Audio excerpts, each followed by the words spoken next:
क्या आप जानते हैं कि आपकी सारी समस्याओं की जड़ सिर्फ एक चीज में छुपी है? वर्तमान पल को खो देना। हम हमेशा या तो अतीत के पछतावे में फंसे होते हैं या भविष्य की चिंता में। एखार्ट टोले की किताब द पावर ऑफ नाउ एक ऐसी यात्रा है जो आपको खुद से मिलवाती है, अपने असली स्वरूप से, अपने अंदर की शांति से और उस अब से जो हमेशा आपके साथ है।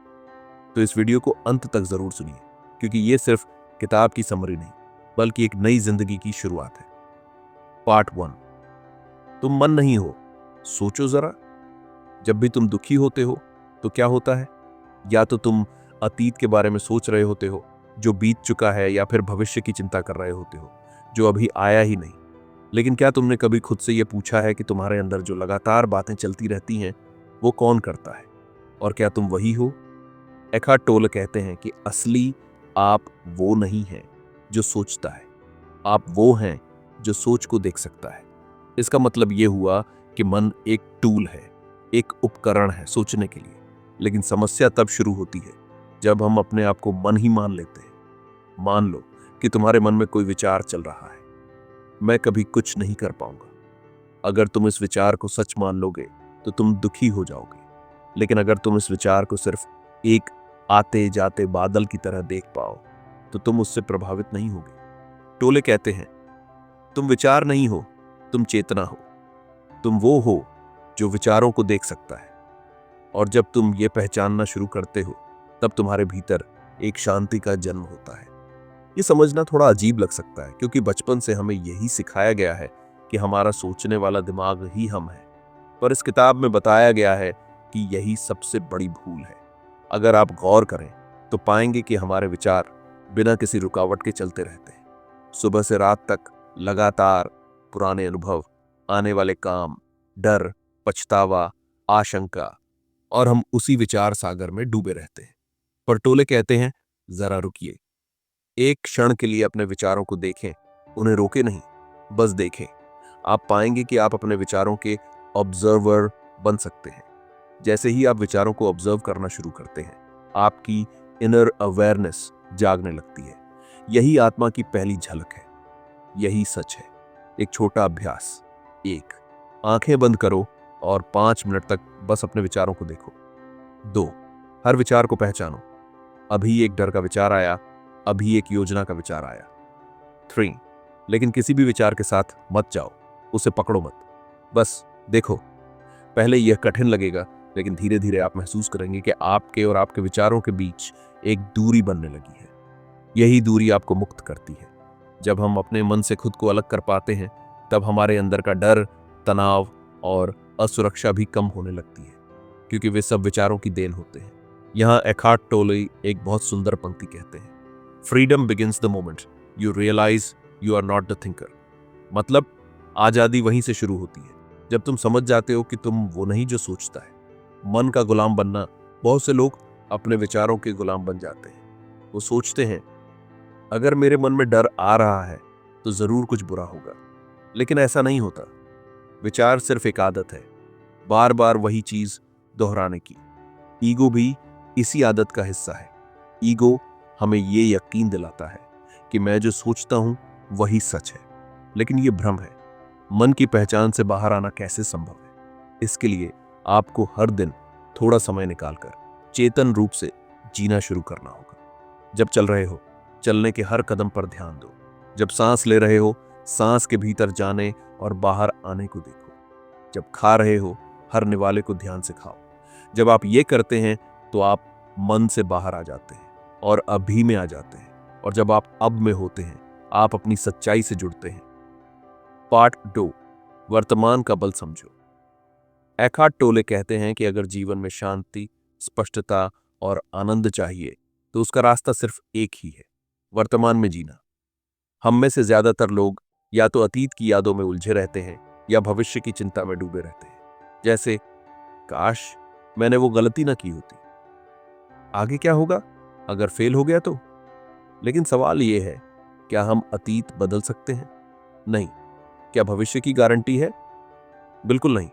फिर भी हम 90% समय उन्हीं में फंसे रहते हैं। और अब यानी वर्तमान को पूरी तरह नजरअंदाज कर देते हैं। टोले कहते हैं जो कुछ भी सच में अस्तित्व में है वो बस अभी है। अतीत और भविष्य का भ्रम। अतीत सिर्फ यादें हैं और वो भी पूरी तरह सटीक नहीं होती। हम बार बार अपनी यादों को दोहराते हैं और उन्हें दोबारा अनुभव करते हैं। यही दुख की जड़ है। भविष्य केवल कल्पना है।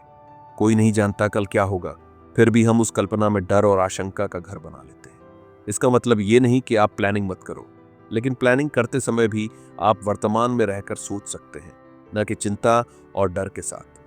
वर्तमान में रहने का अनुभव। जब आप पूरी तरह वर्तमान में होते हो तो एक अलग ही शांति का अनुभव होता है। जैसे आप किसी फूल को ध्यान से देख रहे हो, आप चाय पीते समय सिर्फ चाय का स्वाद महसूस कर रहे हो, आप किसी की बात को पूरी जागरूकता के साथ सुन रहे हो। ये छोटे पल असली जीवन है और यही पल आपको अपने बीइंग से जोड़ते हैं। वर्तमान में आने के फायदे। बेक स्ट्रेस कम होता है क्योंकि चिंता सिर्फ भविष्य की होती है।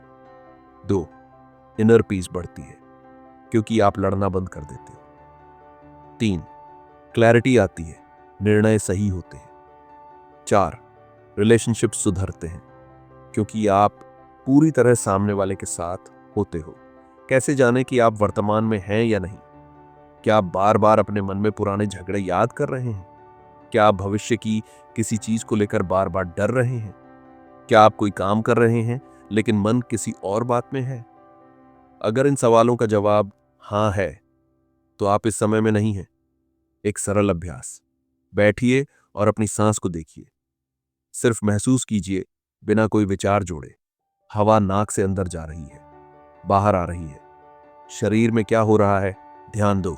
विचार आए तो आने दो, लेकिन उन पर ध्यान न दो। धीरे धीरे आप इस अभ्यास में पारंगत हो जाओगे और वर्तमान को पूरी तरह जीने लगोगे। टोली की एक और महत्वपूर्ण सीख। Presence is the key to freedom. मतलब वर्तमान में उपस्थित रहना ही आजादी की चाबी है। जब आप वर्तमान को अपनाते हैं तो आप न तो किसी परिस्थिति से लड़ते हैं और न ही भागते हैं। आप उसे पूरी तरह स्वीकार करते हैं और यहीं से बदलाव की शक्ति पैदा होती है। पार्ट 3 पेन बॉडी को समझना। अब तक हमने जाना कि हम मन नहीं हैं और शांति वर्तमान में ही है, लेकिन एक और चीज है जो हमें बार बार उसी दुख और नकारात्मकता की तरफ खींचती है, और वो है पेन बॉडी, दुख का शरीर। एखार्ट टोले इस विचार को बेहद प्रभावशाली तरीके से समझाते हैं। वो कहते हैं कि हर इंसान के अंदर एक अदृश्य दुख का शरीर होता है। ये शरीर असल में सभी अधूरे, दबे हुए और अनसुलझे भावनात्मक दर्द का एक जिंदा रूप है। यह आपकी पिछली चोटों, यादों और भावनाओं का एनर्जेटिक रूप है। जब कोई व्यक्ति किसी पुराने दुख को पूरी तरह से स्वीकार नहीं करता, ना उसे हील करता है, ना ऑब्जर्व करता है, तो वो दुख उसके अंदर जम जाता है। धीरे धीरे वो जमा हुआ दर्द एक स्वतंत्र सत्ता बन जाता है जो आपकी ऊर्जा से जीता है। पेन बॉडी की पहचान कैसे करें? जब भी आपको अचानक बहुत गुस्सा आता है, बिना किसी बड़े कारण के, आप बार बार पुराने झगड़ों और अपमानों को याद करते हो। कोई आपको थोड़ा सा नजरअंदाज कर दे और आप अंदर से टूट जाते हो, तो समझ जाइए कि ये आप नहीं हो। ये आपके अंदर बैठा दुख का शरीर है जो एक्टिवेट हो गया है। पेन बॉडी क्यों बार बार एक्टिवेट होता है? टोले कहते हैं दुख का शरीर ऊर्जा से जीता है और ये ऊर्जा उसे मिलती है आपकी नकारात्मक भावनाओं से। जैसे ही आप दुखी, गुस्से में या डरे हुए होते हो, पेन बॉडी खुश हो जाता है। ये एक पैरासाइट की तरह है जो आपसे ही पोषण लेता है, और इसी वजह से कई बार लोग बार बार दुखद परिस्थितियां अट्रैक्ट करते हैं ताकि उनकी पेन बॉडी को खाना मिलता रहे। क्या पेन बॉडी को खत्म किया जा सकता है? बिल्कुल, और इसका तरीका है प्रेजेंट अवेयरनेस, यानी सतर्क उपस्थिति। जब भी पेन बॉडी एक्टिवेट हो, 1 रुकिए, 2 ऑब्जर्व करिए, अभी मेरे अंदर बहुत गुस्सा आ रहा है। 3 इमोशन को महसूस कीजिए पर रिएक्ट मत कीजिए। 4 उसे नाम दीजिए, ये मेरा पेन बॉडी है, मैं नहीं। जैसे ही आप इमोशन के साथ कॉन्शियसली बैठते हो, बिना उसके साथ बहते हुए, वो इमोशन धीरे धीरे अपनी शक्ति खो देता है। पेन बॉडी तब तक पावरफुल होता है जब तक आप उसे पहचानते नहीं। टोले कहते हैं Pain can only feed on pain. Pain cannot feed on joy. It finds it quite indigestible. मतलब दर्द सिर्फ दर्द से ही जीवित रह सकता है। जब आप उसे खुशियों, शांति और जागरूकता से घेर देते हो, वो खुद ही कमजोर पड़ने लगता है। Pen body versus true self. जब पेन बॉडी एक्टिव होता है तो आप गुस्से में कुछ ऐसे शब्द बोलते हैं जो बाद में पछतावे की वजह बनते हैं। पर याद रखिए, वो आप नहीं थे, वो आपका ट्रू सेल्फ नहीं था। ट्रू सेल्फ ऑब्जर्वर है, शांत है, जागरूक है। पेन बॉडी शोर करता है, लड़ता है, डराता है। आप जिस भी इमोशन को ऑब्जर्व करना सीख जाते हो, वो आप पर राज नहीं कर सकता। और यहीं से शुरू होती है हीलिंग। पेन बॉडी और रिश्ते, कई रिश्तों में देखा गया है कि दोनों पार्टनर्स की पेन बॉडी एक दूसरे को ट्रिगर करती है। एक छोटी सी बात बड़े झगड़े का रूप ले लेती है। क्यों? क्योंकि दोनों का दुख का शरीर सक्रिय हो जाता है। पर अगर एक इंसान भी सतर्क हो जाए और पेन बॉडी को पहचान कर रिस्पॉन्ड करे, रिएक्ट करने की जगह, तो लड़ाई रुक सकती है। यही सच्चा प्यार होता है। पेन बॉडी से मुक्ति का रास्ता: 1. स्वीकृति, एक्सेप्टेंस। ये मान लेना कि हाँ, मेरे अंदर दर्द है और ये मैं नहीं हूं। 2. साक्षी बनना, विटनेसिंग। दर्द को जज किए बिना देखना। 3. सहनशीलता, स्टिलनेस। उस इमोशन को बिना भागे महसूस करना। 4. हीलिंग। धीरे धीरे वो एनर्जी डिसॉल्व होने लगती है। ध्यान रहे, पेन बॉडी को दबाने या भागने से वो और शक्तिशाली बनती है, लेकिन जैसे ही आप उसे कॉन्शियस लाइट में लाते हो, वो पिघलने लगती है। पार्ट 4, मन का ऑब्जर्वर बनो। एखार्ट टोले कहते हैं, अपने मन के विचारों को देखना सीखो। तुम अपने विचार नहीं हो, तुम वो हो जो विचारों को देख सकता है। इसका मतलब क्या हुआ? हमारा मन लगातार कुछ ना कुछ सोचता रहता है, जैसे एक रेडियो जो कभी बंद ही नहीं होता। मुझे ये करना है, अगर ऐसा हो गया तो उसने ऐसा क्यों किया, मुझे ये नहीं चाहिए था। अब सोचिए, अगर ये रेडियो कभी बंद ही ना हो और आप उसे अपने सिर में लेकर घूम रहे हो, तो कैसा महसूस होगा? अभी तक हम ये समझते आए हैं कि वही रेडियो यानी वही सोच ही हम हैं, लेकिन एखार्ट टोले इस भ्रम को तोड़ते हैं। वो कहते हैं, तुम उस सोच को सिर्फ सुन सकते हो, उसे देख सकते हो, तुम सोच नहीं हो। ऑब्जर्वर बनने का मतलब क्या है? ऑब्जर्वर बनने का मतलब है अपने विचारों को ऐसे देखना जैसे आप किसी ट्रेन को प्लेटफॉर्म से गुजरते हुए देख रहे हो।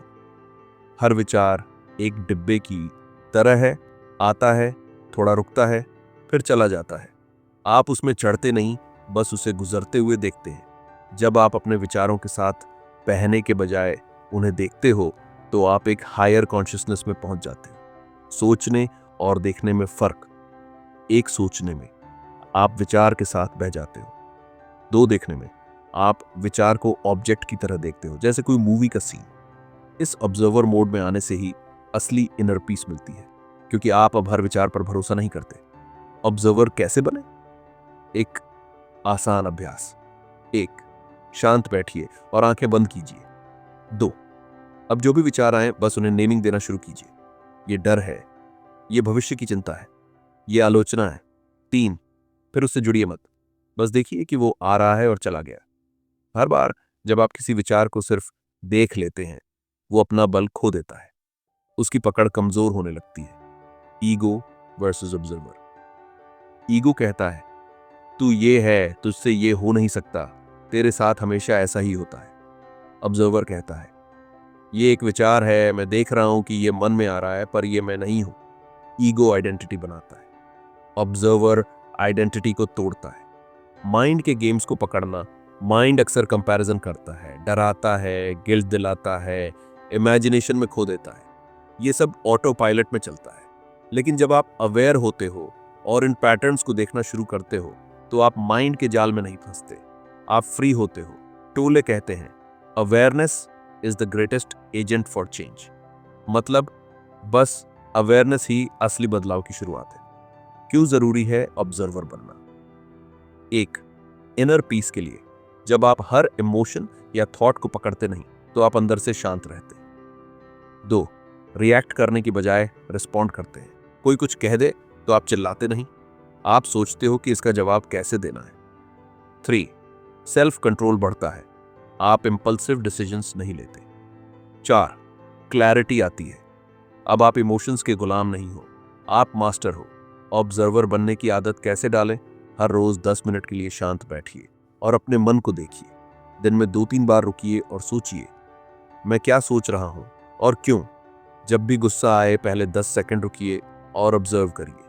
धीरे धीरे ये अभ्यास आपकी आदत बन जाएगा और एक दिन ऐसा आएगा जब आप सोचों के गुलाम नहीं, उनके मालिक होंगे। पार्ट 5, दुख का मूल कारण।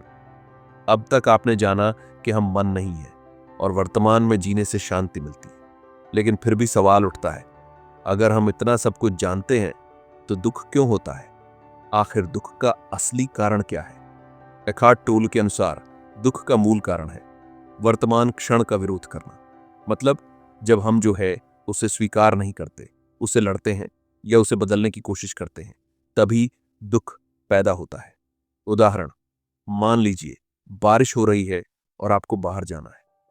अब आप मन में चिढ़ते हैं, बारिश क्यों हो रही है? मेरा प्लान खराब हो गया। आप जिस पल में हैं उसे लड़ रहे हैं, इसीलिए दुखी हो रहे हैं। लेकिन अगर आप यही सोचें, ठीक है बारिश हो रही है, मैं छाता लेकर निकलता हूं, तो क्या दुख होगा? नहीं। यह बहुत गहरी बात है। हमारा मन हमेशा चाहता है कि चीजें वैसी हों जैसी हम चाहते हैं, और जब ऐसा नहीं होता तो हम विरोध करते हैं और दुखी हो जाते हैं। टोले इसे रेजिस्टेंस कहते हैं। नो टू व्हाट इज, यानी जो है उसे ना कहना। दुख 3 रूपों में आता है। 1, पछतावा, मैंने ऐसा क्यों किया। दूसरा, भविष्य का डर, भविष्य का डर, आगे क्या होगा। 3, वर्तमान का विरोध, प्रेजेंट रेजिस्टेंस, मुझे ये पसंद नहीं। तीनों ही स्थिति में हम वर्तमान से जुड़ नहीं रहे। हम या तो पीछे जा रहे हैं या आगे भाग रहे हैं या जो अभी है उसे नकार रहे हैं। क्या एक्सेप्टेंस का मतलब है कि सब कुछ सहो? नहीं। एक्सेप्टेंस का मतलब ये नहीं कि आप बुराई को सहन करें या अत्याचार को स्वीकार करें। एक्सेप्टेंस का मतलब है जो पल है उसे जैसा है वैसे देखना और पूरी तरह समझना, बिना अंदर से लड़ाई की। जैसे ही आप पल को स्वीकार करते हैं, आप शांति में आ जाते हैं, और फिर उस शांति से जो भी कार्य होता है वो क्लैरिटी और शक्ति से होता है, न कि डर और गुस्से से। टोले कहते हैं, suffering is necessary until you realise it is unnecessary. मतलब दुख जरूरी है जब तक आप ये नहीं समझ लेते कि वो जरूरी नहीं है। दुख से बाहर कैसे निकले? 1, रुकिए। जब भी दुख या गुस्सा महसूस हो, खुद से पूछिए, क्या मैं इस पल का विरोध कर रहा हूं? 2, स्वीकार कीजिए, जो हो रहा है वही सच है और मैं इसे पूरी तरह देख रहा हूं। 3, सांस पर ध्यान दें। सांस लेना आपको वर्तमान में लाता है। 4, इमोशन को महसूस करें, रिएक्ट न करें। जो भी फीलिंग है उसे अलाउ करें, बस उसे देखिए। दुख और पहचान का संबंध। कई बार हम अपने दुख से इतनी गहराई से जुड़ जाते हैं कि वो हमारी पहचान बन जाता है। मेरे साथ हमेशा बुरा ही होता है, मैं कभी खुश नहीं रह सकता। ये विचार सिर्फ विचार हैं, लेकिन जब हम उन्हें पकड़ लेते हैं और बार बार दोहराते हैं तो वो हमारी रियलिटी बन जाती है। टोले इसे पेन आइडेंटिटी कहते हैं और इससे मुक्त होना जरूरी है। ट्रू पीस कब आती है? जब हम इस पल को पूरी तरह एक्सेप्ट करते हैं और उसके बाद जो भी कदम उठाते हैं वो शांति और जागरूकता से होता है। तभी जीवन में ट्रांसफॉर्मेशन होता है। एक्सेप्टेंस, इनर पीस, सही एक्शन। पार्ट 6, ईगो से मुक्त होना। अब तक आपने जाना कि दुख का कारण है वर्तमान को न स्वीकार करना, लेकिन जो चीज हमें सबसे ज्यादा वर्तमान से डिस्कनेक्ट करती है वो है हमारा ईगो। ईगो क्या है? क्या यह सिर्फ घमंड है? नहीं। एखार्ट टोले के अनुसार ईगो वो झूठी पहचान है जो हम अपने विचारों, भावनाओं, उपलब्धियों और दूसरों की राय से बनाते हैं। ईगो कहता है, मैं ये हूं क्योंकि मेरे पास ये है, या लोग मुझे पसंद करते हैं इसलिए मैं खास हूं। ईगो की पहचान कैसे करें? जब आप खुद को दूसरों से बेहतर या कमतर मानते हो, बार बार वैलिडेशन, स्वीकृति ढूंढते हो, किसी की आलोचना से टूट जाते हो, अपने अचीवमेंट से अपनी पहचान बनाते हो, तब समझिए आप ईगो के कंट्रोल में हैं। ईगो हमेशा सेपरेशन, विभाजन करता है। वो कहता है मैं और तू अलग है। ईगो की सबसे बड़ी कमजोरी क्या है? वो असुरक्षित होता है क्योंकि उसकी पहचान स्थायी नहीं होती। कोई आपकी तारीफ करे तो ईगो खुश, कोई आलोचना करे तो ईगो टूट जाता है। टोले कहते हैं the ego lives through comparison. मतलब ईगो हमेशा तुलना के जरिए जिंदा रहता है और तुलना का कोई अंत नहीं। ईगो से मुक्ति क्यों जरूरी है? क्योंकि ईगो ही आपको बार बार दुख में डालता है। तो ईगो ही पास्ट और फ्यूचर में फंसाए रखता है। 3 ईगो ही कहता है तुम अधूरे हो, कुछ और चाहिए तुम्हें। लेकिन सच्चाई यह है कि आप अभी इस पल में पूर्ण हो, जैसे हैं वैसे ही। ईगो से कैसे मुक्त हो? 1 ऑब्जर्व द ईगो। जब भी आप वैलिडेशन ढूंढते हैं, गुस्सा होते हैं, कंपैरिजन करते हैं, रुकिए और देखिए कि अभी बोलने वाला कौन है, मैं या मेरा ईगो। दूसरा, प्रस्तुति में रहना शुरू करें। ईगो पास्ट की यादों और फ्यूचर की कल्पनाओं से बना है। जब आप प्रस्तुति में होते हैं तो ईगो कमजोर पड़ता है। तीसरा, अंदर का शरीर की जागरूकता। जब भी ईगो एक्टिवेट हो, ध्यान को शरीर की ओर लाएं, जैसे सांस पर ध्यान, हार्ट बीट महसूस करना। 4 सेल्फ वर्थ। भीतर से लाओ, बाहर की तारीफ या स्टेटस से नहीं। आप जैसे हैं वैसे ही पर्याप्त हैं। ईगो और रिलेशनशिप्स। ईगो रिश्तों में सबसे ज्यादा टकराव पैदा करता है। ईगो कहता है मैं सही हूं, मुझे समझा नहीं गया, मेरे साथ ऐसा कैसे किया। अगर दोनों पार्टनर्स ईगो से ऑपरेट करते हैं तो रिश्ता संघर्ष बन जाता है। लेकिन अगर एक भी पार्टनर जागरूक हो जाए तो हीलिंग शुरू हो जाती है। टोले कहते हैं whenever you feel superior or inferior to anyone, that's the ego in you। मतलब जब भी आप खुद को किसी से ऊपर या नीचे समझते हैं, ईगो ही बोल रहा होता है। ईगो को मारना नहीं है, देखना है। ईगो को दबाने की जरूरत नहीं, उसे अवेयरनेस की रोशनी में लाना है। ईगो तभी तक ताकतवर होता है जब तक वो अनकॉन्शियस रहता है। जैसे ही आप उसे पहचान लेते हैं, वो डिसॉल्व होने लगता है। Ego versus true self. Ego बाहरी चीजों से पहचान बनाता है। ट्रू सेल्फ इस पल में मौजूद है, शांत है, अडिग है। जब आप ईगो से बाहर आते हो तो आपको किसी चीज से खुद को साबित करने की जरूरत नहीं होती। आप सच्चे आत्मविश्वास में जीते हो। पार्ट 7 रिश्तों में वर्तमान कैसे लाएं। अब तक हमने जाना कि वर्तमान में जीना कितना जरूरी है, लेकिन जब बात रिश्तों की आती है, खासकर करीबी रिश्तों की, तो सबसे ज्यादा चुनौती भी वहीं आती है, क्योंकि वहीं हमारा ईगो, पेन बॉडी और माइंड सबसे ज्यादा सक्रिय होता है। एखार्ट टोले कहते हैं रिश्ते एक आध्यात्मिक साधना का क्षेत्र है। मतलब रिश्ते सिर्फ प्यार और साथ का जरिया नहीं है, बल्कि आपके भीतर की जागरूकता का सबसे गहरा परीक्षण भी है। रिश्तों में समस्या क्यों आती है? क्योंकि हम दूसरे इंसान से अपनी खुशी की उम्मीद करते हैं, क्योंकि हम अपनी पेन बॉडी से अनअवेयर होते हैं और उसी के जरिए रिस्पॉन्ड करते हैं, क्योंकि हम प्रेजेंट में नहीं, पास्ट के अनुभवों या फ्यूचर की आशंका में जीते हैं। ईगो और पेन बॉडी के कारण क्या होता है? आपको लगता है कि सामने वाला आपको समझ नहीं रहा, आप बार बार उसे बदलना चाहते हैं। छोटी बातों पर गुस्सा आ जाता है क्योंकि वो आपके पुराने घावों को छूती है। टोले कहते हैं जब दो पेन बॉडीज मिलते हैं तो टकराव तय है। रिश्तों में जागरूकता कैसे लाएं? 1 प्रेजेंट मोमेंट में रहना सीखें। जब आप किसी से बात कर रहे हो तो पूरी तरह वहां मौजूद रहें।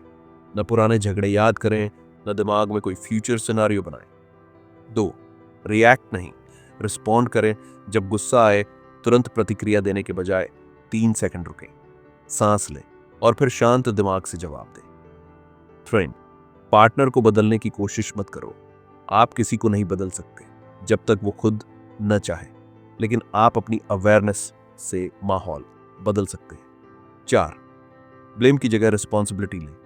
मेरे अंदर क्या ट्रिगर हुआ, क्यों मैं इतना हर्ट हुआ, इस पर ध्यान दें। 5 साइलेंट प्रेजेंस का अभ्यास करें। कभी कभी चुपचाप सिर्फ साथ बैठना बिना कुछ कहे बहुत हीलिंग देता है। टोले कहते हैं to love is to recognise yourself in another. मतलब सच्चा प्यार तब होता है जब आप दूसरे में खुद को देखते हो। रिश्तों में वर्तमान लाने के फायदे। 1 कम्युनिकेशन गहरा और ईमानदार होता है। 2 झगड़े कम होते हैं, समझ बढ़ती है। 3 ट्रस्ट और रिस्पेक्ट मजबूत होते हैं।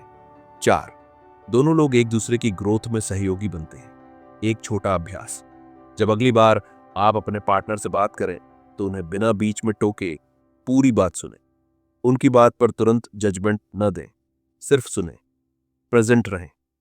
संबंधों में बीइंग लाना। टोले बताते हैं कि जब दोनों व्यक्ति अपने अंदर की शांति और प्रेजेंस से जुड़ जाते हैं तो रिश्ता एक पवित्र ऊर्जा से भर जाता है। फिर वहां जरूरत नहीं होती, वहां शेयरिंग होती है। वहां मांग नहीं होती, वहां देना होता है। पार्ट 8, जागरूकता और आत्मा से जुड़ाव। अब बात आती है उस गहराई की जहां मैं कौन हूं का जवाब मिलता है। एखार्ट टोले कहते हैं कि हमारी सबसे बड़ी यात्रा होती है माइंड से कॉन्शियसनेस की तरफ, यानी विचारों से परे जाकर आत्मा से जुड़ने की यात्रा। जागरूकता क्या है? जागरूकता का मतलब सिर्फ जानना नहीं है। ये वो स्थिति है जहां आप खुद को सोचने वाले से अलग महसूस करने लगते हैं। आप सिर्फ विचारों को देखते नहीं, बल्कि आप ये भी जान जाते हैं कि मैं सोच रहा हूं। जब आप ये पहचानने लगते हो कि मैं शरीर नहीं हूं, मैं विचार नहीं हूं, मैं भावना नहीं हूं, मैं आत्मा हूं जो ये सब देख रहा है, तो वहीं से शुरू होती है आत्मा से जुड़ाव की यात्रा। प्रेजेंस, जागरूक आत्मा। जब आप पूरी तरह से इस पल में उपस्थित होते हो, बिना सोच के, बिना जज किए, सिर्फ मौजूद, तभी आप अपने बीनिंग से जुड़ते हो। एखार्ट कहते हैं, आप किसी भी ब्रह्मांड में नहीं हैं, आप ब्रह्मांड हैं जो खुद को एक मानव के रूप में व्यक्त करता है कुछ समय के लिए। मतलब आप ब्रह्मांड के अंदर नहीं हो, आप खुद ब्रह्मांड हो जो अब भी इंसान के रूप में प्रकट हो रहा है। जागरूकता का अभ्यास कैसे करें? व्हाट? Inner body awareness. अपनी सांस पर ध्यान देना, शरीर में सटल एनर्जी महसूस करना, जैसे हाथों में कंपन, सीने में स्पंदन। 2, साइलेंस को अपनाना। जब भी मौका मिले शांति में बैठें, कोई संगीत नहीं, कोई फोन नहीं, सिर्फ खुद के साथ। 3, नेचर के साथ कनेक्शन, पेड़ों को देखना, हवा को महसूस करना, चिड़ियों की आवाज सुनना, ये सब आपको थॉट से निकालकर बीइंग में लाते हैं। 4, थॉट्स को क्लाउड्स की तरह देखना, हर विचार को आसमान में उड़ते बादलों की तरह देखें। वो आते हैं, जाते हैं, लेकिन आप वो आसमान हो जो स्थिर है। Why is awareness powerful? क्योंकि जब आप अवेयर होते हो, आप रिएक्ट नहीं करते, रिस्पॉन्ड करते हो। आप अपने अंदर की शांति से जुड़ते हो, आप अपने असली स्वरूप को पहचानते हो, वो जो कभी नहीं मरता, जो सदा है। सेल्फ रियलाइजेशन क्या है? सेल्फ रियलाइजेशन का मतलब है अपने वास्तविक स्वरूप को पहचानना। ये कोई कॉन्सेप्ट नहीं, कोई बिलीफ नहीं, ये एक अनुभव है। जब आप गहराई से महसूस करते हो कि मैं केवल नाम, रूप, शरीर नहीं हूं, मैं प्योर अवेयरनेस हूं, तब जीवन बदल जाता है। डर खत्म हो जाता है, क्योंकि आपको अब किसी चीज से खुद को सिद्ध करने की जरूरत नहीं होती। जागरूकता और काम। टोले कहते हैं कि आप जो भी काम करें उसे पूरे अवेयरनेस से करें, चाहे वो खाना बनाना हो, चलना हो, बोलना हो, हर एक क्रिया को मेडिटेशन बना दीजिए। अवेयरनेस वर्साइल लाइट, और जहां रोशनी होती है वहां अंधकार टिक नहीं सकता। आपका डर, दुख, असुरक्षा, ये सब उसी अंधकार का हिस्सा है। अवेयरनेस के आते ही ये सब पिघलने लगता है। पार्ट 9, अंतिम बातें। अब तक हमने एखार्ट टोले की किताब द पावर ऑफ नाउ के हर हिस्से को गहराई से समझा, लेकिन अब समय है सब कुछ एक जगह समेटने का, ताकि आप इसे सिर्फ सुने नहीं बल्कि जी सके। इस भाग में हम समझेंगे इस किताब का सार क्या है, कौन कौन से अभ्यास रोजमर्रा की जिंदगी में लागू करने लायक है, कैसे ये किताब आपके जीवन को बदल सकती है। पहली किताब का सार। आप अपने विचार नहीं हो, आप उससे परे एक साक्षी हैं। वर्तमान ही जीवन है, न अतीत में कुछ है, न भविष्य में। दुख विरोध से आता है, एक्सेप्टेंस से शांति आती है। ईगो आपकी असली पहचान नहीं, वह एक नकली मुखौटा है। अवेयरनेस ही मुक्ति है, ये कोई गूढ़ साधना नहीं, बस होश में रहना है। 2, रोजमर्रा के लिए अभ्यास। 1, सांस पर ध्यान देना। दिन में 3 बार 1 मिनट के लिए बस अपनी सांसों को महसूस करें, इससे आप तुरंत वर्तमान में आ जाते हैं। 2, माइंडफुल वॉकिंग। जब चलें तो हर कदम को महसूस करें, अपने पैरों की जमीन से टकराहट पर ध्यान दें। 3, रिएक्ट करने से पहले रुकना, किसी भी विवाद या परेशानी में तुरंत प्रतिक्रिया न दें। 5 सेकंड रुकिए, ऑब्जर्व कीजिए, फिर जवाब दें। 4, इनर बॉडी अवेयरनेस। अपनी हथेलियों, पैरों, सीने की ऊर्जा को महसूस करना सीखें। यह अभ्यास ईगो को शांत करता है। 5, नेचर के साथ समय बिताना। रोज कुछ मिनट प्रकृति के साथ अकेले बिताइए। यह आपको सोचों से परे बीइंग में लाता है। 6, साइलेंट सिटिंग। हर दिन 10 मिनट शांत बैठिए। कोई ध्यान की टेक्निक नहीं, बस बैठिए और मौजूद रहिए। 3, जीवन में कैसे बदलाव आते हैं। आपकी सोच से दूरी बनती है। अब आप हर विचार पर भरोसा नहीं करते। आप गुस्से और दुख में डूबते नहीं, उन्हें बस देखते हैं। रिश्ते बेहतर होते हैं क्योंकि आप समझने लगते हैं, लड़ते नहीं। आपकी काम करने की शक्ति बढ़ती है क्योंकि आप डिस्ट्रैक्शन से मुक्त हो जाते हैं। आप असली आत्मविश्वास से जीते हैं क्योंकि अब वैलिडेशन की जरूरत नहीं रहती। 4, याद रखने वाली बातें। Present moment is all you ever have. Awareness is the greatest agent for change. Realise deeply that the present moment is all you have. 5वां आखिरी संदेश, द पावर ऑफ नाउ। कोई कॉन्सेप्ट नहीं, कोई मोटिवेशनल कोट नहीं, ये एक जीने का तरीका है। जैसे जैसे आप इन सिद्धांतों को जीवन में लागू करते हैं, आपको एहसास होगा कि असली खुशी, असली शांति और असली शक्ति इस पल में ही छिपी है। न कंक्लूजन चाहिए, न कंक्लूजन की तलाश। बस हर पल को पूरी तरह जियो। वही सबसे गहरा ध्यान है, वही असली मुक्ति है। अब जब आप जान चुके हैं कि सच्चा सुख, सच्ची शांति और असली शक्ति कहीं बाहर नहीं बल्कि इसी पल में है, तो क्या आप अब भी अपनी जिंदगी को कल पर टालना चाहेंगे या अभी से इसी वक्त से खुद को जीना शुरू करेंगे? अगर इस वीडियो ने आपको कुछ भी नया महसूस कराया हो तो इसे उन लोगों तक जरूर पहुंचाइए जिन्हें इसकी सबसे ज्यादा जरूरत है। और हाँ, सब्सक्राइब करना न भूलें क्योंकि अगली वीडियो और भी ज्यादा गहराई लेकर आने वाली है। मिलते हैं अगली यात्रा में। अब में